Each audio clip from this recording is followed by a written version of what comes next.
l'éthique ce qui est appelé donc en tibétain Genyen, donc en sanskrit, si on appelle des Upasaka, à savoir donc l'éthique l'éthique de vœux qui sont pris donc par des laïcs. Et donc il y a donc l'éthique des Upasaka hommes et l'éthique des Upasaka femmes. Il y a également donc l'éthique des moines et des nonnes, disons novices. Il y a également donc l'éthique des moines et des nonnes bhikshus, donc des bhikshus et des bhikshunis, donc de ceux qui ont pris l'ensemble, donc de toutes les disons l'ordination monastique complète. Et il y a également donc l'éthique des ce qui est appelé donc les gelokma, c'est-à-dire qui est l'éthique de nonnes préliminaire donc à l'éthique des bhikshunis, à l'obtention donc de l'ordination complète des bhikshunis, donc des bhikshus femmes, totalement ordonnées. Et donc il y a en tout 7 sortes ou 7 divisions donc de cette éthique de pratimoksha.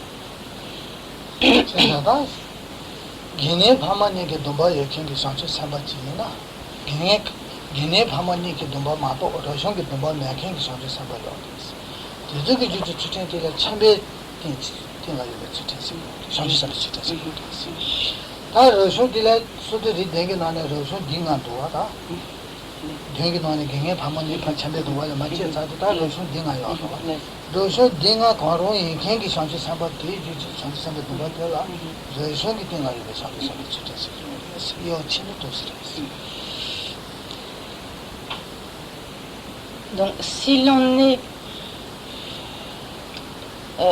est donc un upasaka, donc homme ou femme, à savoir donc si l'on a pris les vœux d'upasaka, qui sont donc des vœux de laïcs, et que sur la base donc de ces vœux donc d'upasaka, on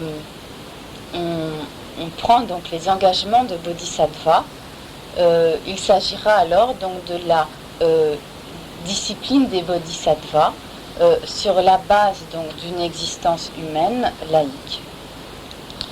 Donc parmi les 7 divisions de l'éthique donc de Pratimoksha que nous avons vues, il y a donc les 2 premières qui viennent donc d'être rappelées, qui sont donc des vœux de laïcs, donc une éthique de laïque, et les 5 autres qui sont donc des vœux de moines, donc qui appartiennent à diverses sortes donc, de moines.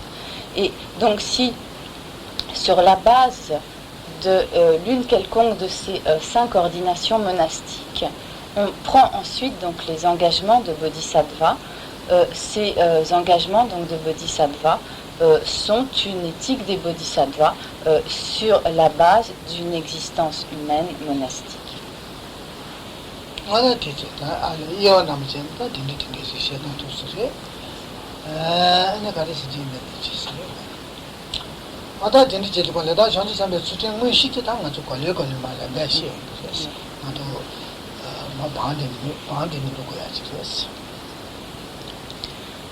Ceci donc pour ce qui est des divisions générales, et pour ce qui est donc de l'éthique des bodhisattvas proprement dite, donc elle sera abordée progressivement au cours des enseignements.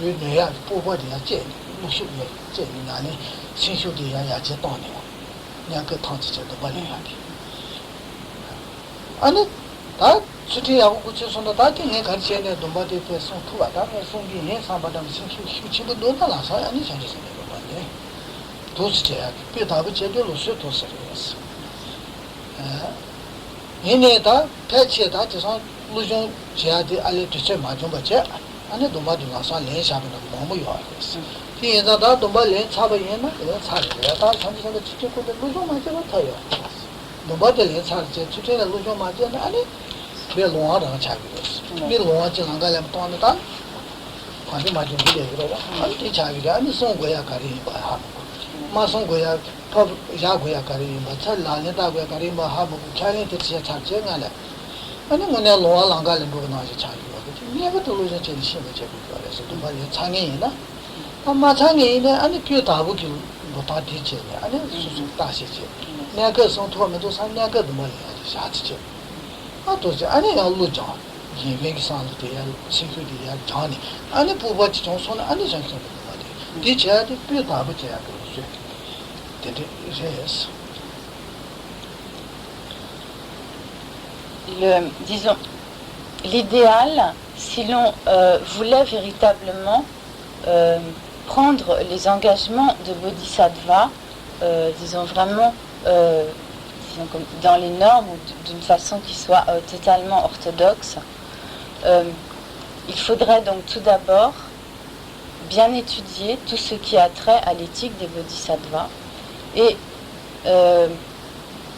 examiner pour soi-même si l'on se sent la motivation et la détermination suffisante pour s'engager dans la pratique de toutes ces formes d'éthique. Et si pour l'immédiat on ne se sent pas la capacité de s'engager à de telles pratiques, il serait donc préférable momentanément de ne pas prendre les engagements des bodhisattvas, mais en attendant donc de prendre ces engagements, de continuer à développer son esprit, étudier davantage, jusqu'à ce que l'on puisse donc renforcer sa détermination, renforcer donc l'énergie que l'on est capable donc de fournir à la pratique. Et seulement donc lorsque l'on s'en sent capable, prendre donc ces engagements de bodhisattva.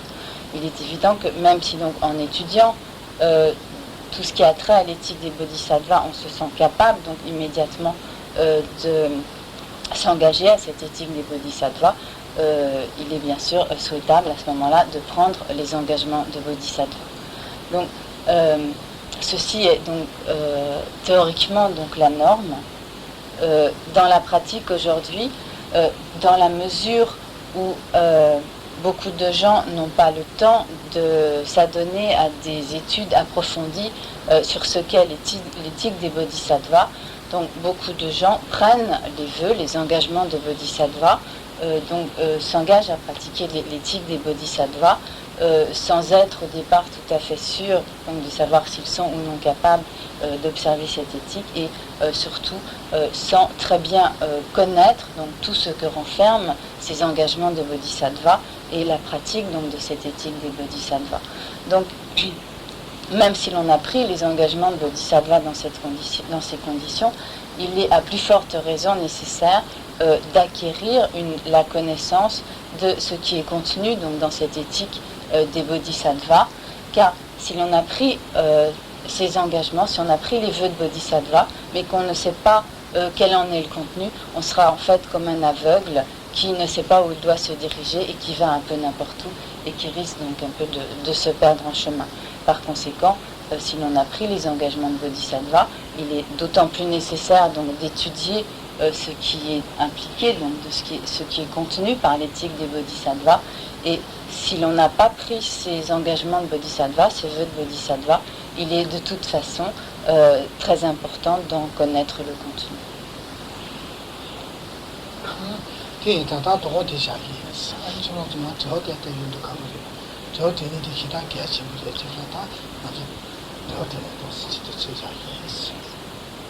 Khenpo va arrêter là son exposé pour ce soir. Si il est possible que certains d'entre vous aient des questions, de manière générale, si vous avez des doutes, si vous avez besoin de certaines précisions, si vous vous posez des questions, il est important donc que vous n'hésitiez pas à poser des questions, car cela est une nécessité. Donc, si vous avez des questions, elles sont les bienvenues.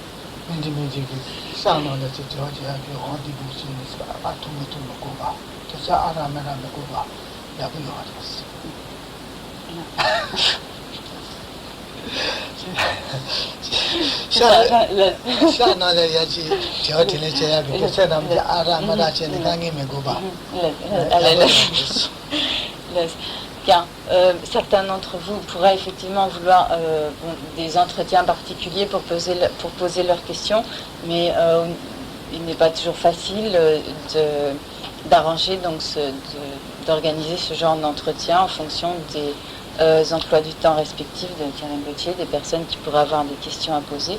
Donc il est bon que vous profitiez donc de ces occasions à la fin des enseignements pour poser vos éventuelles questions.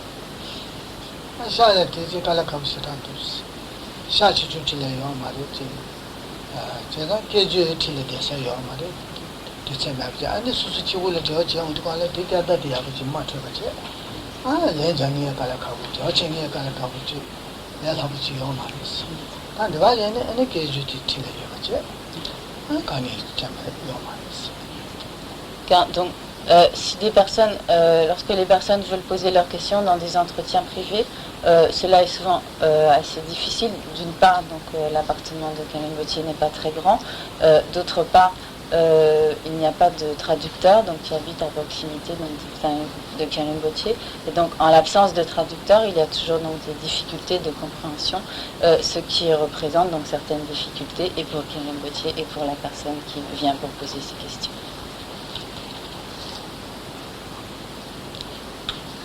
Quelles sont les qualités qu'il reste à acquérir à un arabe pour devenir Bouddha? Quelles sont les différentes étapes entre ces deux? Tarva Samtobanina,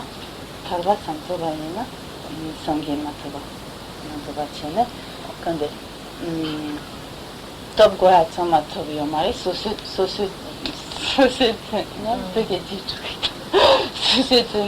Chatsama Jubiomari, Shingituna Chatsama Jubiomari, and Tonya Jibat Samaya, Sayomari, and Nia Sagoya and Tobacare. Jiba, Sagoya, Kare Yori.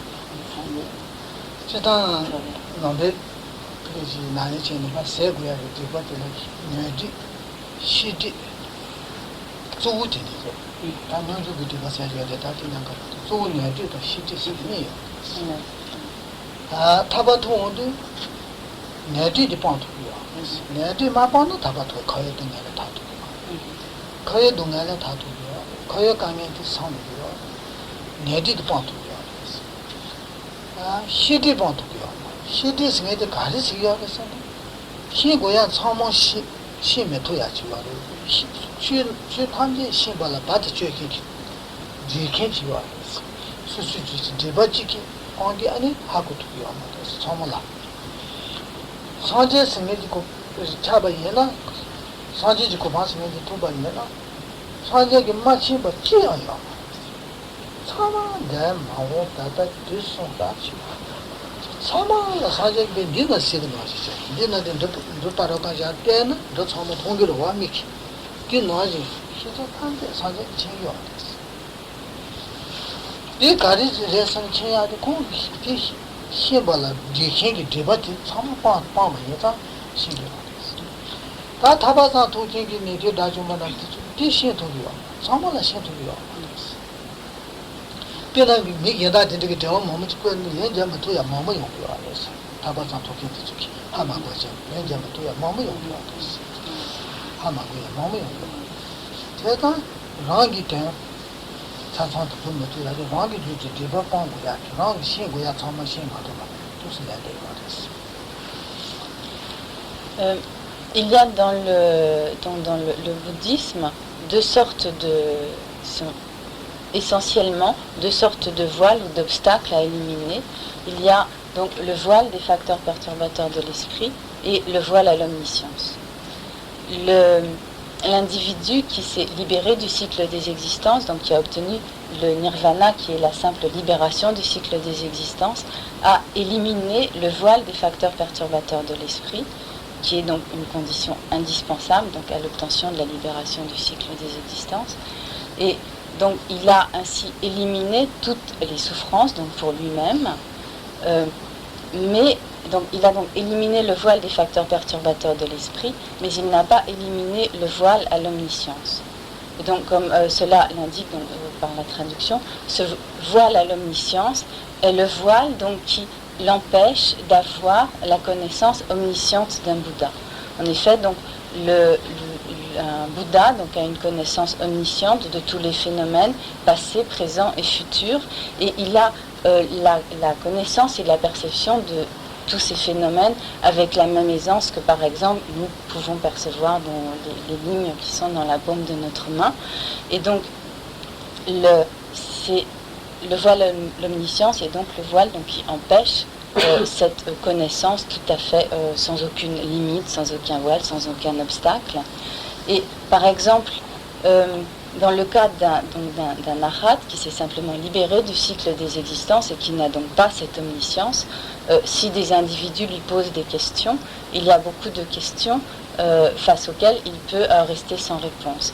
Alors que donc le Bouddha a, de par cette connaissance omnisciente et donc de par l'élimination de ce voile à l'omniscience, peut répondre donc simultanément à un très grand nombre de questions. Mais d'ailleurs, petit tout ne sait pas sans le temps. Pendant le temps, tu as déjà parlé de la révolution de l'énergie. Tu as dit dans les gens, on a dit de 30 ans à la canne. Tu dis quand il n'y a pas que là, changer ça va t'indiquer. Tu dis tant qu'il t'es bien que tu vas gêner. Les t'indiquer, les rats t'indiquer, les tu dis que tu es un sujet tout là. Qu'on a que tu veux y avoir. Vous êtes au courant de la tante de rayon. Qu'on doit parler de la révolution de l'énergie. Pitch, il y a.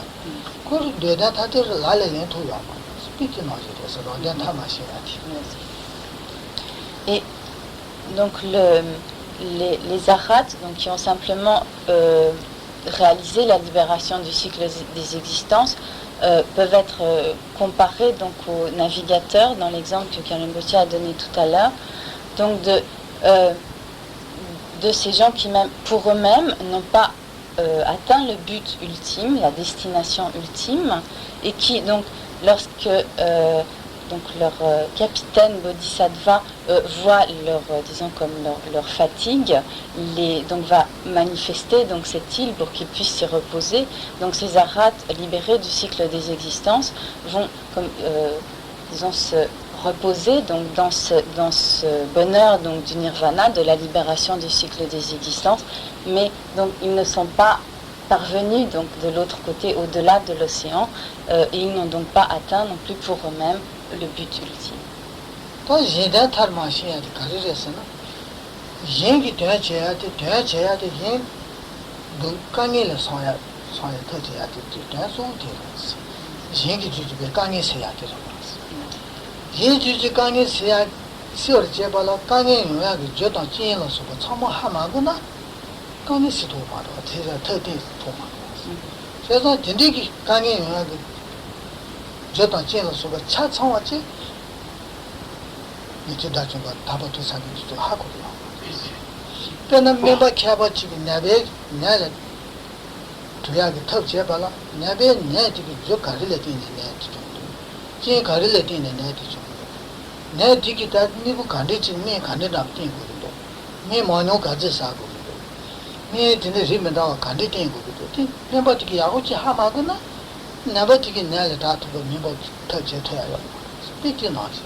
Donc, les arhats qui ont obtenu donc la simple libération du cycle des existences, donc, non seulement n'ont pas atteint le but ultime pour eux-mêmes, mais ils n'ont pas non plus atteint le but ultime pour les autres êtres vivants.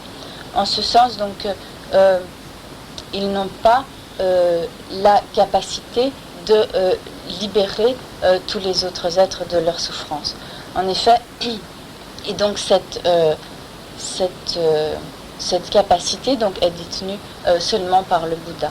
En effet, pour pouvoir libérer les êtres de leur souffrance, il faut savoir donc quelles sont les causes, les conditions, les circonstances de leur souffrance, et pour pouvoir donc remédier à ces causes et y apporter l'antidote, etc.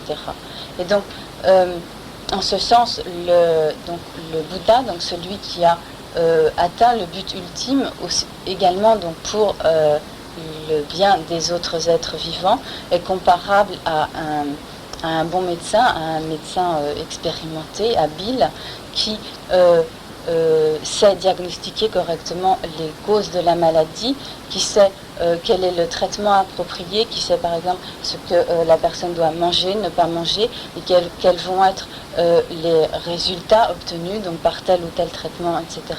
Et donc le Bouddha est ainsi comparable donc à ce médecin sage et avisé qui peut donc qui connaît spontanément donc les méthodes appropriées pour libérer donc les autres êtres de leur souffrance, et en cela donc il a atteint donc le but ultime pour le bienfait donc, des autres êtres vivants, ce que n'a pas non plus réalisé ce que n'ont pas réalisé les arhats qui ont obtenu la simple libération du signe des existences.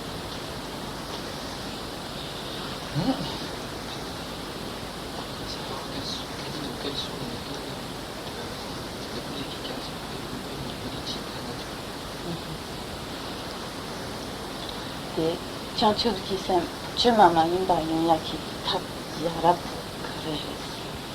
Attends, yashi, il Agani Varas. Agani Chikaras and the Sijin of the Sijin Sukadin Chimba in the Sang Chipon. Tone and Sijin to be Karasuchi. Jamba Goyachi. Sijin Sukadin Chimba, so in the Sang of Tone and Sijin to Yidon and Naba Chato was so. 얘도 매워 매워 참아 얘도 뭐야 수수께 가분이 그치 통과 나서 진짜 간디치 통네 영어게 나와 잡고 봤어 이 간디스 누구래서는 간디상 봐라 진짜 저기 수수래 간디 친구 봐서 상지 봐니 된지서 나 진짜 참아라 수수께 내년에 제가 지금도 시체는 가분이 그럼 지금 토소나 아니 이제 그게 여다 된데 잡았대 아니 그래 아니 등야다 된데 니지 이제 다네 아니 상지 진짜 다니는 시 봐가지고 tout ce c'est un bagage et à tout changer c'est la mais on regarde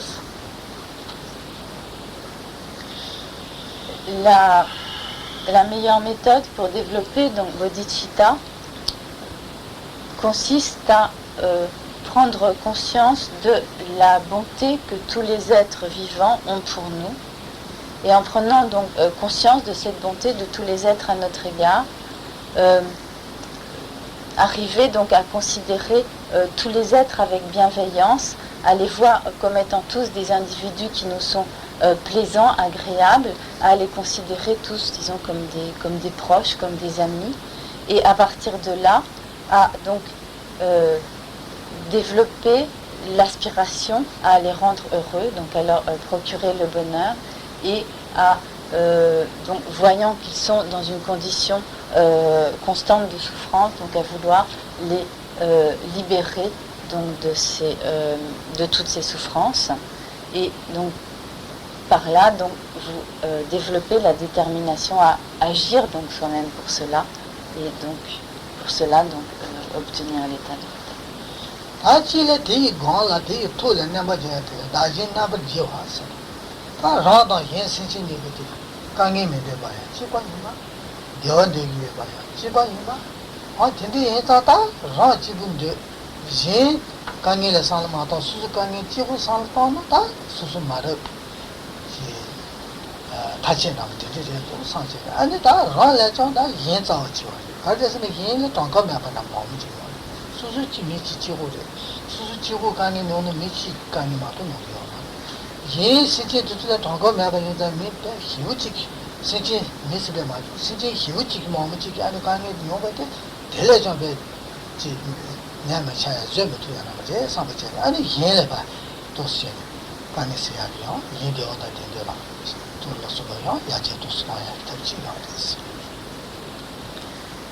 Il y a également une autre méthode qui est très utile, très efficace pour le développement de bodhicitta, qui est appelée la méthode de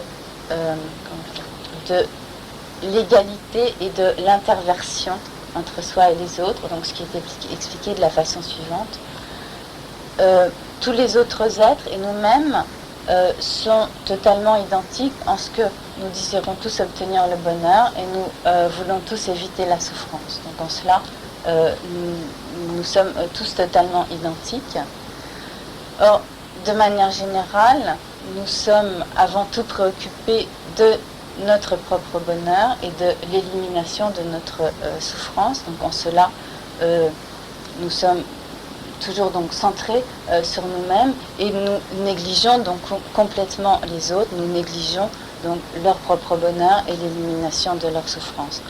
Or, nous sommes nous-mêmes un seul individu, donc en nombre par conséquent très limité, alors que tous les autres êtres sont une infinité, sont innombrables, et donc cette pratique va considérer à intervertir donc l'attitude que nous avons habituellement qui consiste à nous chérir nous-mêmes plus que les autres et vouloir pour nous-mêmes le bonheur et l'élimination de la souffrance, et donc au lieu de cela, vouloir avant tout chérir les autres et leur procurer le bonheur.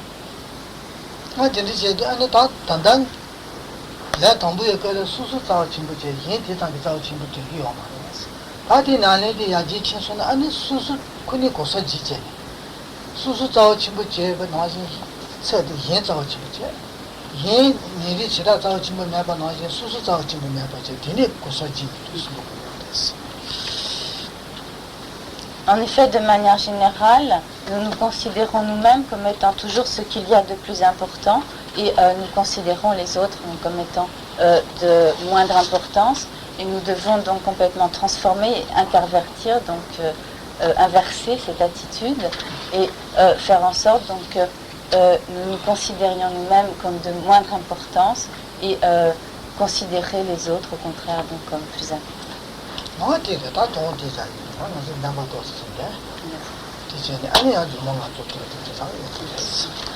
Donc nous en resterons là pour ce soir.